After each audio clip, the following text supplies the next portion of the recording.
Assalamualaikum warahmatullahi wabarakatuh. Bismillah, alhamdulillah, wassalatu wassalamu ala rasulillah, wala hawla wala quwata illa billah, amma ba'du. Pendengar Buletin Dakwah Kafah rahimakumullah, kembali hadir di tengah-tengah Anda semua.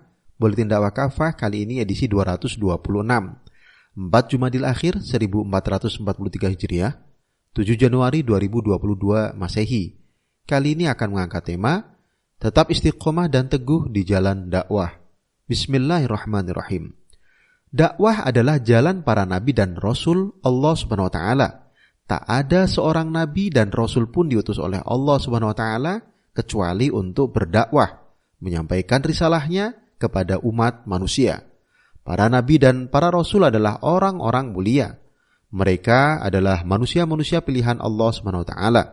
Demikian pula tugas dakwah yang mereka emban sama-sama mulia. Begitu mulianya, tidak ada yang lebih baik daripada aktivitas dakwah. Allah SWT tegas berfirman dalam Quran Surah Fussilat ayat 33. A'udzubillahi minasyaitonirrajim. Bismillahirrahmanirrahim. Wa man ahsanu qawlam mimman da'a ilallahi wa amila salihan wa qala innani minal muslimin. Siapakah yang lebih baik ucapannya daripada orang-orang yang menyuruh manusia ke jalan Allah, beramal soleh, dan berkata, sungguh aku ini termasuk kaum muslim. Namun demikian, sebagai bagian dari sunatullah, jalan dakwah bukanlah jalan yang mulus. Jalan dakwah adalah jalan terjal, penuh onak dan duri. Jalan yang kadang mengundang bahaya. Karena itu, tak sedikit yang berguguran di jalan dakwah. Namun, tidak demikian dengan para nabi dan para rasul. Tak ada satu nabi dan rasul pun kecuali mereka tetap istiqomah dan teguh di jalan dakwah. Salah satu contohnya adalah Nabi Nuh alaihissalam. Beliau mendakwahi umatnya selama 950 tahun. Bisa Anda lihat di Quran Surah Al-Ankabut ayat 14. Yang luar biasa, beliau mendakwahi umatnya siang dan malam. Namun begitu, sebagaimana kita ketahui, orang-orang yang berhasil beliau dakwahi tidak banyak. Para pengikut beliau sangatlah sedikit. Banyak yang tak peduli dan lari. Banyak pula yang menentang dakwah beliau. Bisa Anda lihat di Quran Surah Nuh ayat 5-7. Demikian pula Nabi Ibrahim alaihissalam dalam mendakwahi kaumnya. Tantangan dakwah beliau sangat berat. Bahkan beliau harus berhadapan dengan penguasa bengis Raja Namrud. Akibat dakwah beliau harus rela dibakar dengan nyala api yang sangat besar yang mengepung beliau. Bisa Anda lihat di Quran Surah Al-Anbiya ayat 66 sampai ayat 69. Tantangan dakwah juga dialami oleh Nabi Lut alaihissalam, Nabi Musa alaihissalam, dan para nabi atau rasul yang lain. Hal yang sama tentu juga dialami baginda Rasulullah Sallallahu Alaihi Wasallam dan para sahabat beliau. Hanya karena dakwah, Rasulullah Sallallahu Alaihi Wasallam misalnya pernah dipukul sampai pingsan, dilempar dengan batu, dilempari saat melewati pasar Dzul Majaz oleh Abu Lahab, dilempari dengan kotoran unta saat sedang sujud oleh Uqbah bin Abi Mu'id, hendak diinjak lehernya oleh Abu Jahal saat beliau sedang sholat, diejek dan dibuli saat beliau berdakwah ke Taif, dicaci maki bahkan diludahi, dituding gila, tukang sihir, pemecah belah, dan lain-lain. Hal yang sama dialami oleh para sahabat beliau. Ragam penyiksaan misalnya dialami antara lain oleh suami istri, yaitu Yasir dan Sumayyah, serta putranya Ammar. Ada juga sahabat yang diikat, seperti dialami oleh Sa'id bin Zaid bin Amr bin Nufail dan ibunya. Ada yang ditekan oleh ibunya, seperti dialami oleh Sa'ad bin Abi Waqqas. Ada yang dijemur di bawah terik matahari, seperti dialami Bilal bin Rabah. Ada yang dilarang tampil dan menyuruhkan dakwah secara terbuka, seperti dialami oleh Abu Bakar. Rasulullah Shallallahu Alaihi Wasallam dan para sahabat juga pernah diboikot selama 3 tahun. Mereka tinggal di suatu lembah. Selama pemboikotan, banyak dari mereka yang kelaparan, terutama anak-anak. Beliau dan para sahabat pun dihalang-halangi untuk berhijrah. Namun, semua itu tidak sedikit pun membuat mereka mundur dan surut dari jalan dakwah.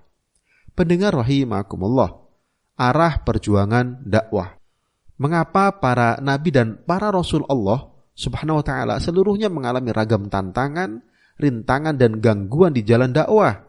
Jawabannya setidaknya ada dua. Yang pertama, karena arah perjuangan dakwah mereka jelas dan tegas, menentang segala bentuk kekufuran dan kesyirikan, menentang rezim zalim, menentang sistem status quo yang notabene rusak dan merusak, yang bertentangan dengan risalah yang mereka emban. Itulah risalah tauhid, risalah yang mengajari manusia agar menyembah dan mengabdi hanya kepada Allah SWT, tentu dengan menjalankan dan menerapkan seluruh syariahnya dalam seluruh aspek kehidupan mereka. Dengan begitu, yang berlaku di tengah-tengah manusia hanyalah agamanya. Allah SWT berfirman dalam Quran surah Al-Fat ayat 28, A'udzubillahi minasyaitonirrajim. Bismillahirrahmanirrahim. Huwallazi arsala rasulahu bil huda wa dinil haqq lidhhirahu 'alad dini kullihi wa kafa billahi syahida. Dialah Allah yang telah mengutus Rasulnya dengan membawa petunjuk dan kebenaran agar dia menangkan atas semua agama. Cukuplah Allah sebagai saksi. Yang kedua, tentu karena konsistensi, keistiqomahan dan keteguhan mereka di jalan dakwah. Tak ada sedikit pun sikap putus asa, gentar apalagi takut. Mereka pantang mundur dari jalan perjuangan di jalan Allah. Bahkan, teror kaum kafir terhadap mereka semakin menambah keimanan kepada Allah SWT dan makin menguatkan keyakinan mereka akan pertolongannya. Allah SWT berfirman dalam Quran surah Ali Imran ayat 173, A'udzu billahi minasyaitonir rajim. Bismillahirrahmanirrahim. Alladzina qala lahumun nasu innan nasa qad jama'u lakum fakhshawhum fazadahum imana wa qalu hasbunallahu wa ni'mal wakil. Mereka ditakut-takuti oleh orang-orang yang berseru, sungguh orang-orang telah berkumpul untuk menyerang kalian. Karena itu takutlah kalian kepada mereka. Namun seruan itu malah makin menambah keimanan mereka. Mereka berkata, cukuplah Allah penolong kami dan Dia adalah sebaik-baik penolong. Karena itulah, sebagaimana Rasulullah SAW dan para sahabat, hendaknya para pengemban dakwah hari ini tetap fokus pada arah perjuangan dakwah mereka. Arah perjuangan dakwah yang hakiki tentu harus tertuju pada penegakan sistem kehidupan Islam atau penerapan syariah Islam secara kafah dalam seluruh aspek kehidupan. Pendengar rahimakumullah, memelihara sikap optimis. Karena itu, meski tantangan, rintangan, dan gangguan di jalan dakwah sudah pasti terjadi, sudah selayaknya para pengemban dakwah tetap memelihara sikap optimis. Optimis bahwa pada akhirnya pertolongan Allah SWT akan segera tiba dan kemenangan dakwah akan segera datang. Sebabnya, pertolongan Allah SWT itu amat dekat. Demikian sebagaimana firman-Nya dalam Quran surah Al-Baqarah ayat 214. A'udzu billahi minasyaitonir rajim. Bismillahirrahmanirrahim. Am hasibtum an tadkhulul jannata walamma ya'tikum masalul ladzina khalau min qablikum massatuhumul ba'sa wadh-dharra wa zulzilu hatta yaqula ar-rasulu wal ladzina amanu ma'ahu mata nasrullahi ala inna nasrullahi qarib. Apakah kalian mengira bahwa kalian akan masuk surga sementara belum datang kepada kalian seumpama yang pernah dialami oleh orang-orang sebelum kalian? Mereka ditimpa ragam kesulitan dan bahaya serta berbagai guncangan, hingga Rasul dan orang-orang yang beriman bersama beliau berkata, kapankah datang pertolongan Allah? Ingatlah, sungguh pertolongan Allah itu amat dekat. Karena itu pula, agar kita selalu optimis, yang pertama, harus ditanamkan ke dalam hati kita dan umat ini bahwa Islam adalah agama yang hak, yang diturunkan oleh Allah SWT untuk mengatur seluruh kehidupan umat manusia. Bisa dilihat di Quran surah Al-Maidah ayat 3. Yang kedua, harus ditanamkan ke dalam hati kita dan umat ini bahwa kita adalah umat terbaik. Dalam Quran surah Ali Imran ayat 110. Karena itu Allah menetapkan kita dan umat ini sebagai pemimpin dunia dengan membawa peradaban Islam yang sempurna. Bisa dilihat di Quran surah Al-Baqarah ayat 143. Yang ketiga, Allah SWT juga memerintahkan kita menerapkan pemerintahan berdasarkan wahyu yang telah Dia turunkan. Bisa dilihat di Quran surah Al-Baqarah ayat 49. Ini merupakan keniscayaan bahwa kita dan umat ini adalah pemimpin seluruh umat manusia. Yang keempat, Allah SWT telah berjanji akan memenangkan agamanya atas semua agama yang lain. Bisa dilihat di Quran Surah At-Taubah ayat 33, Quran Surah Al-Fat ayat 28, Quran Surah As-Saff ayat 9. Janji ini telah dipenuhi oleh Allah ketika Nabi Muhammad SAW masih hidup. Ketika Islam dimenangkan atas seluruh agama, baik Yahudi, Nasrani, paganisme maupun yang lain. Ketika itu ideologi belum lahir. Setelah ideologi kapitalisme dan sosialisme lahir, Islam memang secara politik dikalahkan. Khususnya setelah khilafah Islam dihancurkan oleh konspirasi kaum kafir 3 Maret 1924 Masehi. Namun, yakinlah, sesuai dengan janji Allah SWT, Islam akan kembali dia menangkan atas seluruh ideologi yang ada di dunia. Apalagi, Allah SWT pun berjanji akan memberikan kembali kekhilafahannya kepada kaum mukmin dan orang-orang yang melakukan amal soleh yang tidak menyekutukan Allah dengan yang lain sedikit pun.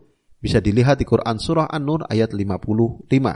Yang kelima, harus ditanamkan ke dalam hati kita dan umat ini bahwa menegakkan Islam dan seluruh syariahnya dalam seluruh aspek kehidupan ini adalah wajib. Haram umat ini dan seluruh manusia diperintah dan dihukumi bukan dengan syariah Allah sebagaimana yang terjadi hari ini. Sebabnya, siapapun yang tidak memerintah dan berhukum dengan syariahnya bisa terkategori kafir, zalim atau fasik. Bisa dilihat di Quran Surah Al-Maidah ayat 44, 45, dan 47. Dan yang keenam, harus ditanamkan ke dalam hati kita dan umat ini bahwa setelah semua upaya terbaik sudah dilakukan, maka berikutnya adalah urusan Allah SWT. Bisa dilihat di Quran Surah At-Tolak ayat 3. Dengan kata lain, kita wajib bertawakal kepada Allah SWT dengan terus melakukan ikhtiar yang terbaik. Inilah yang menjadi hujah kita di hadapannya kelak. Wallahu alam bishawab.